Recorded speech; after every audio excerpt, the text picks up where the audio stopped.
the traditional telecom industry, the payment challenges in telecom industry, and the new age blockchain together to do something fabulous. Zeebu is going to be keeping all of us busy. We plan to transform not just telecom, but lot of traditional industries with the power of blockchain, with the power of crypto, with the power of Web3.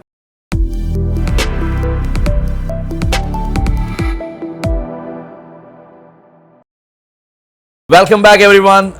This episode of my podcast is super special for multiple reasons. One, I have the telecom industry's most celebrated person, Isabelle, with me on the show. I'm sure you have seen my LinkedIn interview with her at MWC, which kind of went viral and set fire on my LinkedIn. I had about 600,000 views on that video. What? Yes. Oh my God, you didn't tell me that. Oh, it was. I'll show you the stats. Wow. It was one of the most viewed videos. Not just that, she's somebody who is been the change maker in the industry. She talks to all the movers and shakers. She's from the Hot Telecom. And today we are going to do something different. We are going to reverse the table in my podcast. I am not the one who is asking the questions. She's the one who is asking. So Isabelle, thank you so much for taking time. Thank you for having me on your hot couch. Pleasure. It's the hot couch now. I'm sitting on it. Yes. Thank you. So, Raghav, I never actually ask people about their personal journey in my interviews. So now you told me I can ask you any questions. Yes. What's your journey from, when you were born to sitting on this couch? How did you arrive on this couch today? Wow. Yeah, and I have not shared the whole journey anywhere else before, so I'm also excited and thrilled to share the journey. You already know, Isabelle, I come from very humble beginnings in India. I come from a city which was like a tier 3 city. Did my bachelor's in engineering. I did my computer science in engineering. Then went out and got a management degree in marketing. And then went out and did my PhD. So studied a lot in my life. I was very fortunate that I found great leaders, great mentors all through. I worked for the initial 10 years of my life. I worked with companies like Google. I was the very early hires of Google. I worked on the Google payment platform. It was called Google Checkout. Google gave me a lot of exposure into what the world has to offer, what changes the technology can bring. And then I worked in Infosys. I worked in a lot of great organizations, learned from a lot of the great leaders. I'm very grateful to people who taught me in the process. Then, roughly about 10 years ago, I started my first startup journey, built a company. I never knew what I would do with the company. I was very passionate. So I went and started a company called H&B Consulting, built it. Within 3 years, it got significant traction. I sold the company very successfully for a very good amount of money. Once I got the exit money, I said, I should probably go back and do something else. Then I started another company called thought-provoking Group, where we did a phenomenal amount of marketing for some of the world's largest brands. Again, built a successful story. God was very kind. I had my second exit. After I made the second exit, I thought, okay, I'm going to retire. I was 35. Wow. I thought I will retire. Okay. And I'll not work for the rest of my life. I went back to teaching and I wrote a couple of books. That's also the time when COVID hit. And one of my book became a national bestseller in marketing. And then I met this very enterprising man. I met the person who kind of built a phenomenal story in telecom industry. I actually went to meet Mr. Bankim Brahmabhat purely out of a personal passion. I mean, his daughter and I, Priyanka and I, are great friends.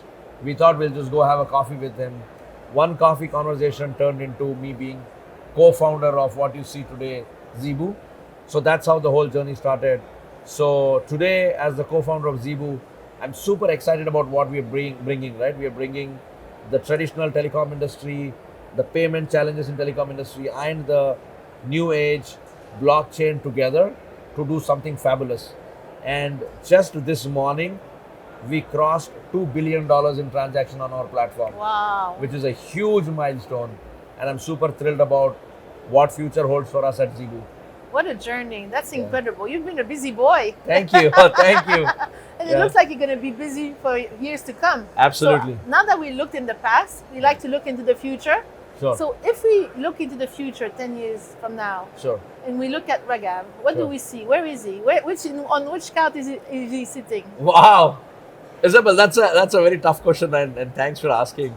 To be honest, I mean, I don't exactly know where I will be 10 years from now, but my only wish on what I would want to do 10 years from now is God has been extremely kind. I think I have made wealth at a very early age in my life. I've created a brand, and I've done a fairly decent amount of work in marketing, branding, and all of that.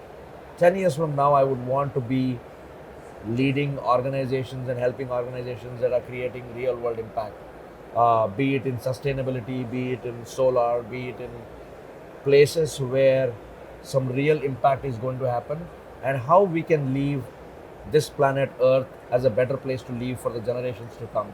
I'm sure we all are aware of challenges, be it the deforestation, be it carbon footprint, be it, I mean, I feel we are all in a rush to screw the planet, and if I can do anything in sustainability, anything in making this planet a better place, I would consider myself fortunate. And probably that's what the next innings is going to be. Obviously, for the next few years, Zeebu is going to be keeping all of us busy. We plan to transform not just telecom, but a lot of traditional industries with the power of blockchain, with the power of crypto, with the power of Web3. But our long-term goal would be doing something in sustainability and doing something good. Okay, you'll be busy going forward, but I believe in you based on what you've achieved already. I'm not worried. Thank you. Yeah. So I like to ask, that question to some of my best interviewee. I know they can take that question. It's not an easy question. Sure. If you had magic powers and you could change one thing in the industry, what would it be? Sure. It's a very good and a tricky question. If I had a magic wand and if I could change one or two things in the industry, the first one would be I would make it more transparent, more ethical, and more compliant as an industry. While most of the large players are already there, but there is still a lot of things that can improve. So that's one area I would improve. The second thing that I would improve, or I would love to improve with a magic wand, is make internet a safe haven. Today, if you look at a lot of these stories online, the hacking, stealing money from mobile wallets, people getting threatened, all the challenges that social media is posing. I mean, there are also not so many great things. So if I can, use the magic wand, I would make internet the safest place for people to go and, build their digital dreams. Interesting question. Answer. Yeah. Thank you. Thank you so much. You're amazing. You're an inspiration to me, and I'm sure to everyone watching today. Isabelle, so continue your good work, I think, and let's do interviews yes, regularly because you're one of my favorite interviewees. Thank you. Thank you. Great. You make my job very easy. Thank you. Thank you. Like I said, for me it is always a privilege and an honor to share, be an interviewer or an interviewee with you, because I know you're one person in the industry, like the chairman just said before we started this interview. You are somebody who has probably had the FaceTime with maximum number of leaders in this industry, and it's my privilege that I get to talk to you and get to do the interviews with you. So thank you so much for all the kind words and your time. Thank you. But I think I've been in the industry for a long time. Yeah. That's probably why I know so many people. Beautiful. But also I believe in positive energy, right, and passion. Absolutely. And if you're positive and passionate, people that are passionate and positive will be attracted to you. Beautiful. So that's how I lead my life, and that's probably why we got together, because I can see you're passionate and positive, and that's why we get along so well. Thank you, God. Yes, it happened. Yes. Thank you so much, Isabelle. So, guys, one more time, I request you go to LinkedIn, go to Isabelle's profile, follow her, connect with her, Hot Telecom, and I'm going to tag her on this video, on this post. So please go. I'm not telling you should just follow her, but you'll get to learn so many great things from her. Isabelle, thank you so much. Thank you, Raghav. It's amazing. Yeah, thank you. Yeah.